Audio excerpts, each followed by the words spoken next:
नमस्कार, बहुत स्वागत है आपका। आप देख रहे हैं रिपब्लिक भारत, मैं हूं आपके साथ मृदुल शर्मा और वक्त हो गया है जागते रहो का।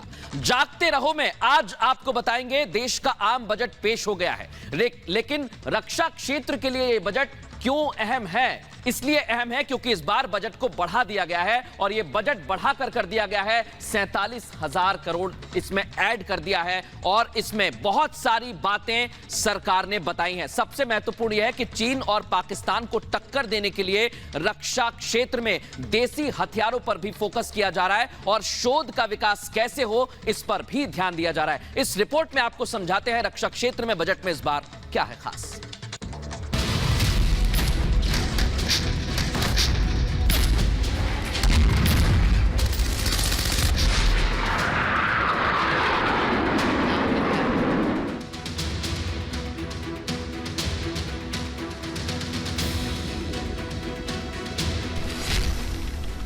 देश की शक्ति बढ़ाने वाला बजट।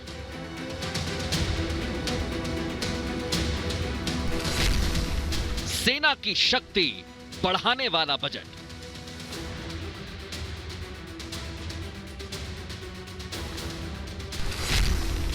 आत्मनिर्भर भारत की शक्ति बढ़ाने वाला बजट।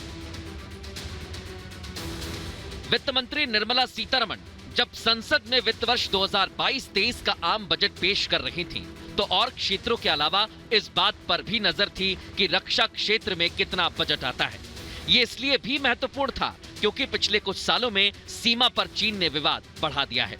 समुद्र में अब और ज्यादा शक्ति बढ़ाने की जरूरत है क्योंकि चीनी नौसेना बहुत तेजी से विस्तार कर रही है। पाकिस्तान और चीन के साथ जारी तनाव के बीच सरकार ने रक्षा बजट बढ़ाने का फैसला किया है। बताया जा रहा है कि इसका बड़ा हिस्सा सेना के आधुनिकीकरण पर खर्च होगा। इस बात पर भी ध्यान दिया जाएगा कि देश को रक्षा संयंत्र और हथियार बाहर से कम मंगाने पड़े। इस वित्त वर्ष के लिए रक्षा बजट में बढ़ोतरी की गई है। इस बार बजट में वित्त मंत्री निर्मला सीतारमण ने रक्षा क्षेत्र के लिए 5.25 लाख करोड़ रुपए धन का आवंटन किया है। ये पिछले वर्ष के बजट के मुकाबले 47,000 करोड़ रुपए अधिक है।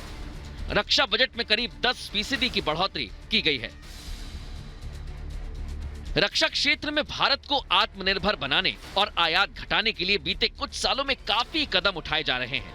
2022-23 में बजट में भी डिफेंस सेक्टर में तीनों सेनाओं के आधुनिकीकरण और देश में ही रक्षा उत्पादन बनाने पर विशेष जोर दिया गया है। यानी देसी हथियारों से ही चीन और पाकिस्तान के खतरों से निपटा जाएगा। कुल रक्षा बजट 1.52 लाख करोड़ रुपए सेनाओं के आधुनिकीकरण पर खर्च किया जाएगा।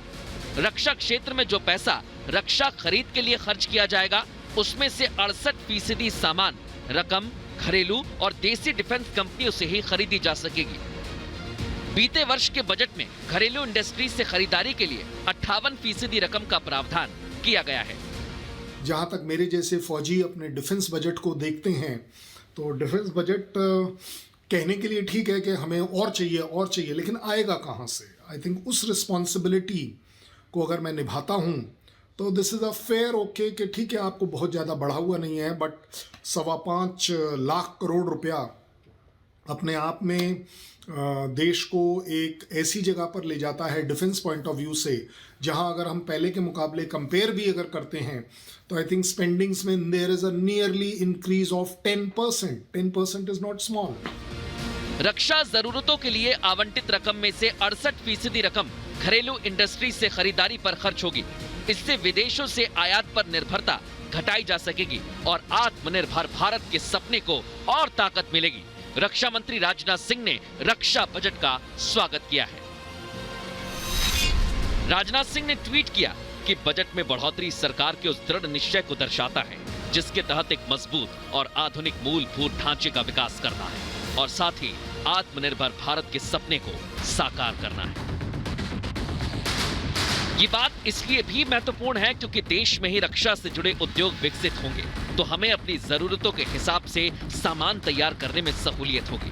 साथ ही विदेशी कंपनियों से महंगे सौदे से भी बचा जा सकेगा। आपको ये भी बता दें कि देश की रक्षा के तीनों अंगों को इस बार बजट में कितना आवंटन हुआ है। सेना को 32,015 करोड़ रुपए, नौसेना को 47,590 करोड़ रुपए और वायुसेना को 55,586 करोड़ रुपए आवंटित हुए। साथ ही रक्षा क्षेत्र में अनुसंधान और विकास के लिए 11,981 करोड़ रुपए आवंटित हुए हैं।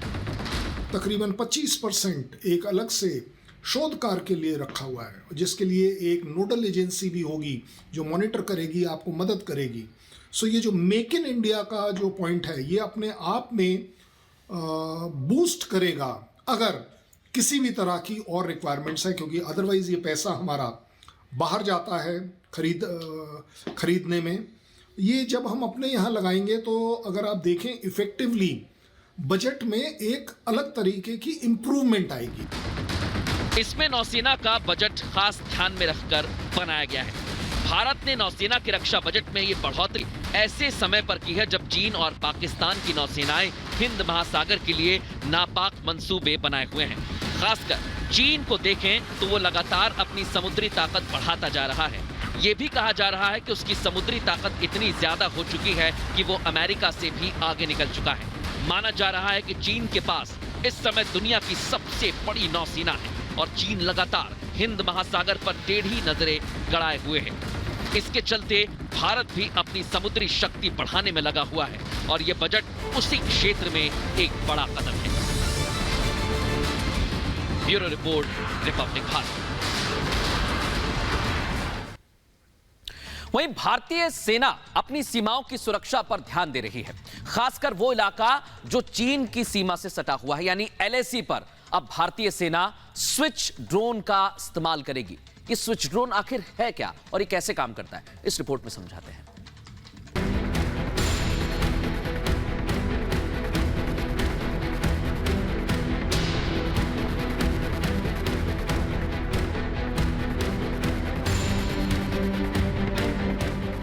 सीमा की निगरानी अब और चौकस होगी। आसमान से रखी जाएगी दुश्मन पर नजर। LAC पर चीन ने पिछले कुछ महीनों से विवाद खड़ा कर रखा है। चीन लगातार अलग अलग जगह पर नई चाल रच रहा है। इसी को देखते हुए चीन की गतिविधियों पर नजर रखने के लिए भारत अपनी शक्ति लगातार बढ़ा रहा है। LAC पर ड्रोन तैनात कर रहा है और अब ड्रोन की सेना में एक नया सिपाही शामिल होने जा रहा है। सेना को मिलेगा नया स्विच ड्रोन।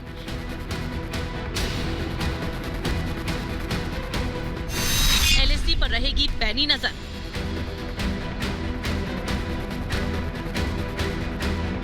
खबर है कि भारतीय सेना ने LAC पर अपनी निगरानी को मजबूत करने के लिए स्विच 1.0 ड्रोन के नए संस्करण को लेने का फैसला लिया है। अधिक ऊंचाई पर उड़ान भरने वाले संस्करण की खरीद के लिए फिर से उसी आइडिया फोर्स कंपनी के साथ एक समझौता किया गया है। इस कंपनी को पिछले साल स्विच ड्रोन का ऑर्डर मिला था। बताया जा रहा है कि पिछला ऑर्डर पूरा हो चुका है और नए और ज्यादा आधुनिक स्विच ड्रोन का सौदा किया गया है। स्विच ड्रोन क्या होते हैं, इनकी खासियत क्या है, ये आपको बताते हैं। स्विच ड्रोन का वजन करीब 6.5 किलो का होता है। ये हेलीकॉप्टर की तरह वर्टिकल टेक ऑफ करने में सक्षम है, यानी सीधे ऊपर उठ सकते हैं। कम तापमान, तेज हवा और हवा के कम घनत्व के साथ ज्यादा ऊंचाई पर भी ये ड्रोन 2 घंटे तक उड़ सकता है। इस ड्रोन को कहीं भी तैनात किया जा सकता है। ये 15 किलोमीटर तक निगरानी करने में सक्षम है। 4000 मीटर की ऊंचाई तक से लॉन्च किया जा सकता है। नए ऑर्डर में कितने ड्रोन ऑर्डर किए गए हैं और इसकी क्या कीमत है, ये अभी साफ नहीं है। चीन की हरकतों के चलते सामरिक ड्रोन के अलावा सेना ने बड़े मानव रहित हवाई वाहनों को लाकर भी लाइन ऑफ एक्चुअल कंट्रोल पर निगरानी भी बढ़ा दी है। बताया जा रहा है कि भारतीय सेना सैटेलाइट के जरिए भी निगरानी कर रही है। भारतीय नौसेना के P-8I विशेष विमानों का इस्तेमाल भी हो रहा है। इन सब के बीच ड्रोन का महत्व भी बढ़ गया है। Bureau report, Republic Bharat.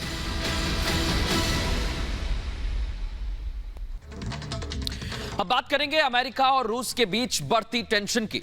दोनों देश यूएन में आमने सामने आ गए हैं यूक्रेन के मुद्दे को लेकर। अमेरिका एक तरफ कह रहा है कि रूस शांति भंग कर रहा है, तो रूसी डिप्लोमेट ने कह दिया है कि अमेरिका झूठ फैला रहा है। दरअसल समस्या यह है कि अगर इन दोनों देशों में, रूस और यूक्रेन में जंग होती है तो यह देश भर में, दुनिया भर में चिंता को बढ़ा देगा। रिपोर्ट में समझिए।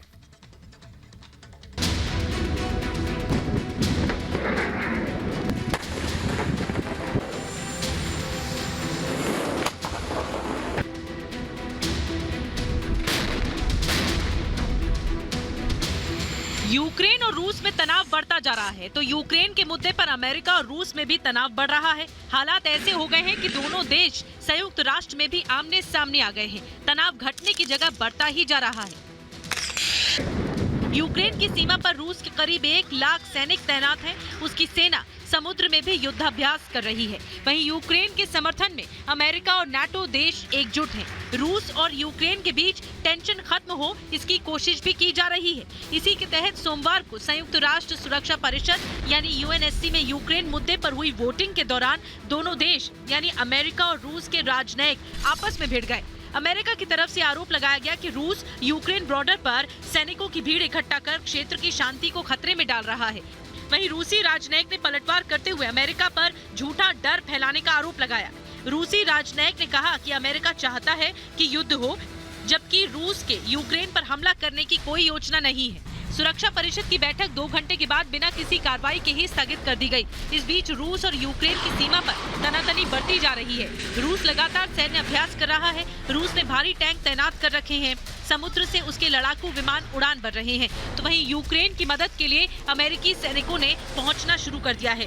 ब्रिटेन, कनाडा जैसे देश भी मदद भेज रहे हैं। इस बीच अमेरिका के राष्ट्रपति जो बाइडेन ने एक बार फिर रूस को चेतावनी दी है। बाइडेन ने एक बार फिर कहा कि अगर रूस बातचीत के जरिए हमारी सुरक्षा चिंताओं को दूर करने के लिए तैयार होता है, तभी अमेरिका और उसके सहयोगी देश इस तरफ आगे बढ़ेंगे। लेकिन अगर रूस यूक्रेन पर हमला करता है तो उसे गंभीर परिणाम भुगतने होंगे। अमेरिका पहले ही चेतावनी दे चुका है। रूस फरवरी के महीने में कभी भी यूक्रेन पर हमला कर सकता है।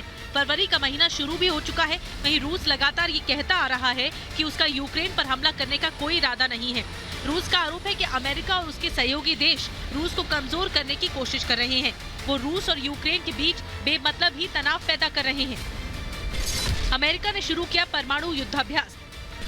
अमेरिका ने शुरू किया ग्लोबल लाइटनिंग अभ्यास।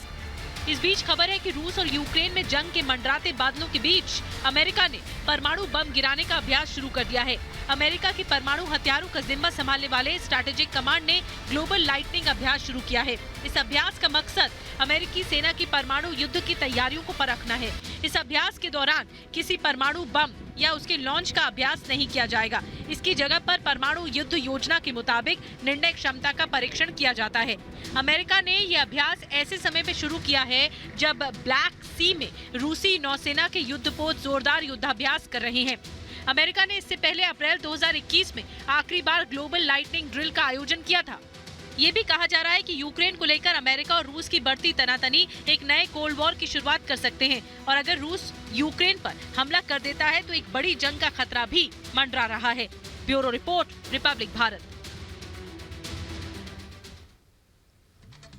अमेरिका की एक और बड़ी चिंता है, वो है उत्तर कोरिया यानी कि नॉर्थ कोरिया, जो पिछले 1 महीने से कई मिसाइल टेस्ट कर चुका है। और पिछला टेस्ट तो इतना ताकतवर माना जा रहा है जो मुश्किलें खड़ी कर सकता है।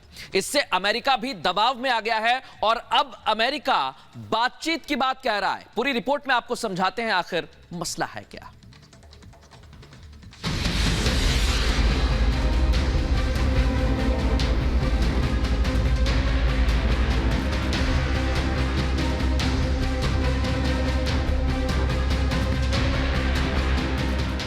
उत्तर कोरिया एक के बाद एक मिसाइल टेस्ट कर रहा है। ये टेस्ट पहले से ज्यादा घातक होते जा रहे हैं। बताया जा रहा है कि इस साल वो 7 बार ऐसे टेस्ट कर चुका है, लेकिन रविवार को जो टेस्ट किया उसने अमेरिका की चिंता बढ़ा दी। उत्तर कोरिया ने सोमवार को पुष्टि की कि उसमें एक हवासोंग 12 बैलिस्टिक मिसाइल लॉन्च की थी। यह मिसाइल उत्तर कोरिया से अमेरिका के गुआम क्षेत्र तक को टारगेट कर सकती है। बताया जा रहा है कि इसकी रफ्तार ध्वनि की गति से 16 गुना अधिक थी। ये बैलिस्टिक मिसाइल 2000 किलोमीटर की ऊंचाई तक गई। ये 800 किलोमीटर की दूरी तक गई और 30 मिनट तक उड़ान भरी। यह बीते कुछ सालों में इस देश द्वारा किया गया सबसे शक्तिशाली मिसाइल टेस्ट है। बताया जा रहा है कि ऐसे विनाशकारी क्षमताओं वाली मिसाइल अभी अमेरिका के पास नहीं है और ये जो अमेरिका की चिंता का सबसे बड़ा कारण है। उत्तर कोरिया ने इसके अलावा जनवरी के महीने में करीब 6 मिसाइल परीक्षण किए हैं, जिनमें हाइपरसोनिक मिसाइल भी शामिल है। इसकी पुष्टि दक्षिण कोरिया की सेना ने भी कर दी है। दक्षिण कोरियाई सेना ने पुष्टि कर दी है कि उत्तर कोरिया हाइपरसोनिक मिसाइल दागने में सक्षम हो गया है। अमेरिका पर बढ़ता दबाव।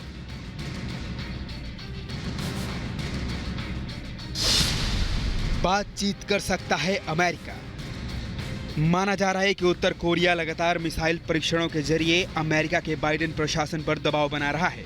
इन परीक्षणों को अमेरिकी प्रतिबंधों को हटाने और परमाणु निरस्त्रीकरण को लेकर रुकी हुई बातचीत को फिर से शुरू करवाने के इरादे से किया जा रहा है।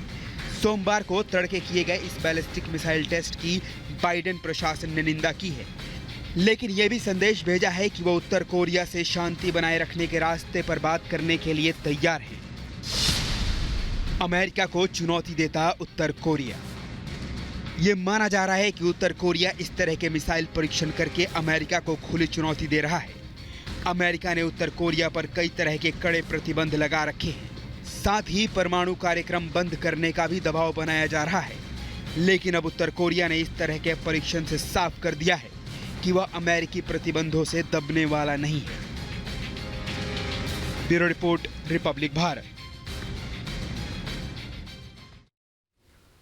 और फिलहाल जागते रहो में इतना ही। आप बने रहिए रिपब्लिक भारत के साथ।